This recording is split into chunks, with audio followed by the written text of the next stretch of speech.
Hey, it's Clay at claytrader.com. This is my top 10 stocks as we head into Monday, April 8th. This will be a technical analysis breakdown. So if you're someone that uses charts within your trading, or maybe you're just interested in learning more about charts and how they can be used as a tool to help make good decisions as a trader, this will be a video for you. And also for you Bitcoin traders, I will do a bonus Bitcoin analysis at the end. First off, a couple clarifications. Number one, the candlestick that you see right there will be moving around. That is because the market's still open for a small amount of time. But I like to do these videos when the market is still open because sometimes we can capture some really interesting late day price movement. And then second, I'll be using the 30-minute time frame, meaning each one of these candlesticks here represents 30 minutes worth of time. Ticker symbol number one, CADL. And the big movement continues. On Thursday was just a crazy day. I mentioned this in yesterday's video, but I mean, not a single red candle. Today we did have some red candles though, but nonetheless, some updates here need to be made. First thing I'm going to do is just adjust this area of resistance now that we have a little bit more data. Pretty apparent that the key level is right there at 935. And then just from an overall standpoint, whenever levels of resistance need to be adjusted in the upwards direction, which is what I just did here, assuming you're bullish, that is a good sign. That's what you want to see. And yeah, you do have an area of resistance up at that point right there. But you just seem to have more data points right around here with that rejection and that rejection. So in my opinion, at least, key level to watch, going to be right there at 935. In terms of levels of support, what I would call the ideal level, when you say, hey, Clay, what would make this chart look the absolute strongest going forward? And that would be if the price can stay up there above $5.70, give or take a little bit. Now, let me be very clear. If the price falls below that level, that does not mean the entire chart's destroyed or ruined or anything like that. But if the price can stay above there, that would be best. But from the big picture point of view, as long as the price stays above that purple line there, that being the 50-period moving average, as the name implies, as that line moves itself higher and higher, it's essentially a trend line that's drawn out itself for you. So as long as the price remains above the uptrending trend line, then the price itself is in an overall uptrend. But all things considered, very, very impressive way to end the week. Next one, MDIA, and we have ourselves a good solid pattern here. So let's just get this pattern drawn into play. So first part of the pattern, let's get this area of resistance into play like that. And let's get the bottom part of the pattern into play like that. Let me change that to green to represent the support part of the pattern, and then maybe make it easier to see. Let's just keep it one color here.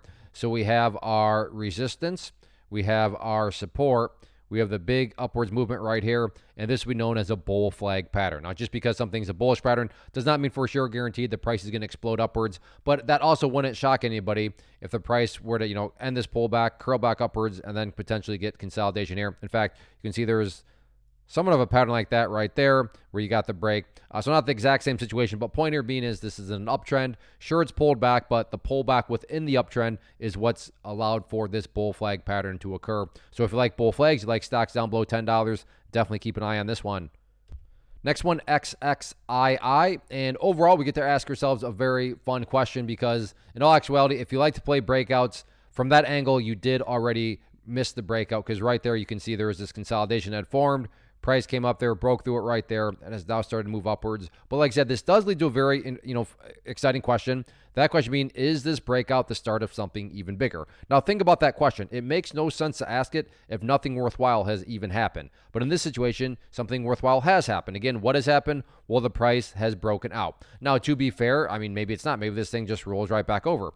But that is the two-sided coin because, maybe it is the start of something bigger, and this thing is getting ready to rock and roll. So moving forward, you're going to need to keep an eye, or if you like these scenarios, you'll want to keep an eye on this situation because you got the breakout. Is it the start of something bigger? And if you like this price range down below $5, then yeah, certainly keep it on your watch list.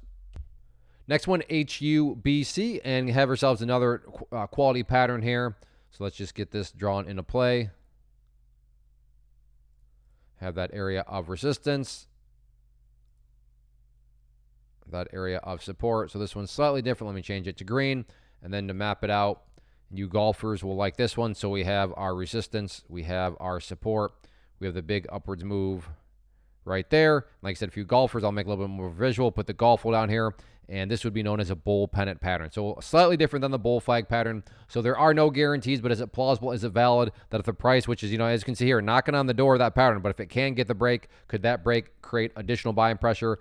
Absolutely. So if you like bull pennants, you like this price range, definitely keep an eye on it.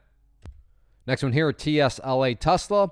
And overall, the roughness continues, but big picture-wise, the price behaved like you would want to see it behave, and I'll show you what I mean by that. In fact, let's just put that line down here because I promise when we go and visit that green line, you'll see what I mean by the price staying above and bouncing at 160.50 was a good sign. So on that note, it could have been way worse, but it did bounce very nicely. But I mean, look at that. What a crazy 30-minute session right there. Huge red candle. Granted, the price bounced, but this is what leads us into the first key battleground to watch moving forward. Main area of resistance is going to be that purple line there, 50 period moving average, and you can see it right there. Huge bounce, but what a coincidence. 2 candles in a row. The momentum stopped and then eventually rolled back over. So if the price does try to make it another, movement to the upside, keep an eye on that purple line there as that main area of resistance. And yes, the main area of support is 160.50. And like I said, as I zoom out here, it'll be harder to see, but you can see that back here in the chart. Look at that. You saw me draw that green line right there. Look right where it corresponds. Boom, boom. So for anybody that did notice that and, was buying around 160.50, I mean, a massive congratulations to you. And that really illustrates the power of charts, but not a coincidence that where it bought a couple times or where it bounced a couple times before, it bounced once again. Now, let me be very clear. If the price does come down here, does not mean for sure guaranteed it will bounce, but nobody could accuse you of picking some sort of random spot to buy. No, you'd have good logic to buy based on the technical chart and based on the price history here. But yeah, if the price does come down, 160.50, definitely a very, very important level. Real quick, want to take a break and personally invite you to get signed up for this free live online webinar that I'm offering next week. So if you've been enjoying what you've seen and you want to learn more about this tool, how it can and should be used to build consistency and manage risk, then definitely get signed up for the free webinar. If you're watching on YouTube, there's a link down in the description box you can use to get signed up. Or if you're watching at my site, there's an area right there on the page itself that you can use to get signed up. So like I said, if you've been enjoying, then definitely get signed up for the free live webinar. Next one here, AMC, and we have more information that maybe, just maybe, this is finally some sort of bottoming pattern here because nothing explosive today, and it was boring. But on stocks like this that have been getting beat down, boring is actually a good thing because it just implies that there are no new lows being put into play, and it was just another day of sideways movement. And as I've said, AMC is a cult stock, and with cult stocks, all you need is a little bit of shred of good news or bad news that wasn't as bad as it was supposed to be, and these things can create some very good, solid, tradable movements. So I'm going to make one adjustment here and adjust the area of support down slightly. Now we have more data. Looking right around that 295 is the key level. You can see, held strong there and held strong there this morning. So if the price does come down there, is it plausible to think that it could bounce up from that area? That is certainly a plausible scenario, maybe some sort of triple bottom type movement here. From a resistance standpoint, nothing new has changed. Still want to keep an eye on the purple line there, the 50 period moving average. But yes, another day of sideways movement. So that's essentially 3 days in a row. So is the selling pressure finally over? We'll see if the bulls can get some sort of bounce next week. Next one, TLRY, and overall the chart is perfectly fine. Keyword there being overall. If I extend this out, you can see that from the big picture point of view, you have lows down here and then lows and lows and lows and lows. If you envision those as stair-steps, they're still very much so still going in the upward direction. So again, from big picture overall standpoint, even with the pullback the past couple of days, everything is still fine. Now looking at things from more of a near-term standpoint, 2 main levels stand out to me at least. First key level from resistance, all about now that purple line there, 50 period moving average. The price broke below it, and you can see went into acting as resistance there, and then essentially all afternoon long, you can see the price just struggled right up at that purple line. So in the very near term, that'll be the main battleground that needs to be broken above, and then the price needs to stay up above it. If the price does come back down, then that near-term area of support that would ideally make the chart look the absolute strongest would be staying above that $2.49 mark. So like I said, big picture-wise, everything's perfectly fine, but looking at things a little bit more near-term, I would certainly keep an eye on these 2 key technical levels. Next one here, SPCB. And wow, as I speak, and this is why I like to do these when the market is open, check it out. Last 30 minutes right now, good solid green candle. Price is working on pushing even higher here.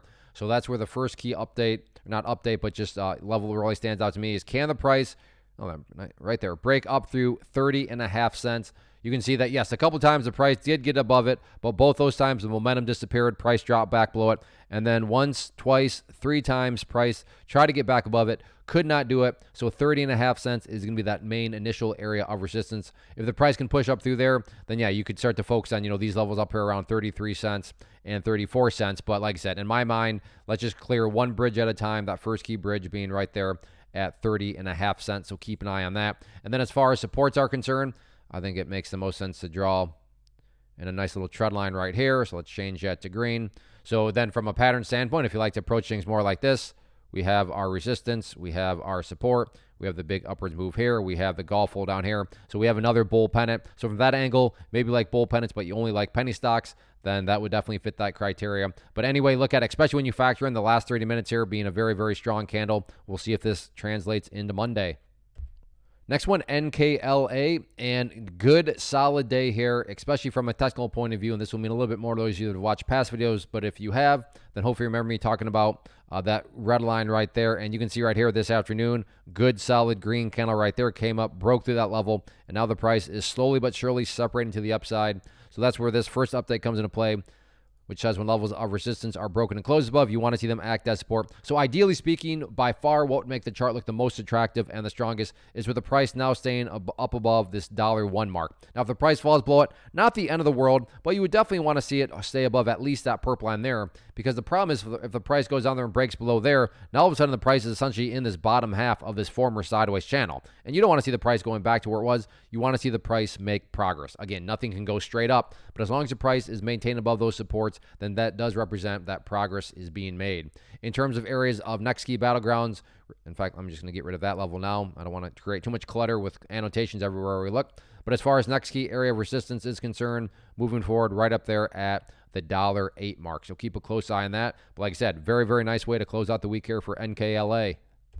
Next one, TQQQ, which is an ETF that measures the NASDAQ market. So if you believe the NASDAQ market as a whole is going to go up, this one will also go up. And today just really illustrated the power of, charts and all that, because where this thing got rejected from, it makes a whole lot of good sense. But first I'm going to do is actually just get rid of these levels down here. Yes, they serve their purpose for now. And like I was just mentioning, I don't want to create a bunch of clutter and confusion because there's lines everywhere. So let's try to keep this as close as possible. So the ideal level of support moving forward is this former area of resistance that was going today there at 59.10. So now that would be that ideal level of support. And same general idea of what I just talked about. If the price were to come down here and then break down below it, now all of a sudden you have the price essentially right back to where it was. Because yeah, there's no doubt about it. Right now, a very impressive bounce is underway. It was down here. Now it's all the way up here. So if the price all of a sudden goes right back to where it started, obviously that's not really a sign of a genuine move. But if the price comes down here and can bounce around before heading back up, well, now you have a much different situation because you'd have a low there. You'd have a low there. You picture those as stair-steps. And you got that stair-steps making progress in the upward direction. In terms of areas of resistance, all eyes right there on that pink line there. And again, just the power of charts. What a coincidence that this huge, strong bounce all of a sudden got rejected right there at that line, which is a very famous level, the 200 period moving average. I'll turn that into a quick plug. Go get signed up for the free webinar. Charts, are they perfect? Of course not. Nothing's perfect, but they're certainly a valuable tool. And here's just a perfect real life example of that right there. But like I said, very, very impressive bounce. Is this the bounce of something, the start of something bigger? Is there genuine strength behind this bounce? Let's see if it can at least show some signs of progress. So that wraps up the top 10 stocks. Again, for you Bitcoin traders, I'll get to you in just a second. But for you stock traders out there, definitely go get signed up for that class next week. It'll be Thursday, April 11th at 7 p.m. Eastern Time. So I hope to see, and I'll plan on seeing you there. Now let's talk some Bitcoin. One quick little clarification here. We are no longer looking at the 30-minute time frame. We are now going to look at the 4-hour time frame, meaning each one of these candlesticks represents 4 hours. Given Bitcoin is open 24/7, I want this analysis to remain relevant for as long as possible over the weekend. And it's looking like we're going to be able to do that because, and maybe you already noticed what I'm going to talk about, but over the weekend, the big question here that everybody and their brother's uncle is going to continue to watch is that purple line. That 50-period moving average has been very, very annoying. You can see that ever since the price dropped below it right there, it went to acting as resistance. Now, it's not a perfect resistance, but you can see there's a general range element where the price got slightly above it, but stayed in the range. Down it went. Right there, got above it. Down it went. Then you had a couple times both there, and there, where the price is essentially getting flat out rejected by it. So that'll be the big question mark in my mind moving forward over the weekend is, can the price not necessarily break above the 50-period moving average, because as we've already shown, that's done that, but can the price stay above it? That's the key question in my mind. Can the price stay above it? Now, if you're watching this video Sunday afternoon, for example, you're going to have a lot more information. Maybe the price is well above that purple line. In that situation, you know that Bitcoin's having itself a very strong weekend from a technical standpoint because it's not only been able to break above that purple line, but it's been able to stay above it and better yet, even separate from it. But if you're watching this and the price is still down below that purple line, then yeah, what I'm talking about here is still completely relevant. In terms of if the price comes down a little bit, main level that I want to watch now, and I'm going to get rid of that because I think there's a much better technical level that has been revealed, and that is that support line right there. So can the price remain above that support line over the weekend? So again, same general idea. If you're watching this Sunday afternoon and the price is way far down below that level, that's telling you Bitcoin's having a very rough, a very bearish weekend. So keep an eye on that trend line right there. It's done a good job of forecasting each of these areas of support. So we'll see if the price can stay above there or not in its pursuit of breaking above and staying above that 50-period moving average. As I did for you, the stock traders, I want to invite you Bitcoin and crypto traders to get signed up too, because what you'll learn about in the class can and definitely should be used within your crypto and Bitcoin trading too. So like I said, it'll be Thursday, April 11th at 7 p.m. Eastern time. So go get signed up. If you enjoy these live, or if you enjoy the top 10 videos, hit the like button, leave a simple comment down below. Let me know what your watch list is for next week. And like I said, enjoy your weekend. So take care, have a good one, and make sure to go get signed up for that free class.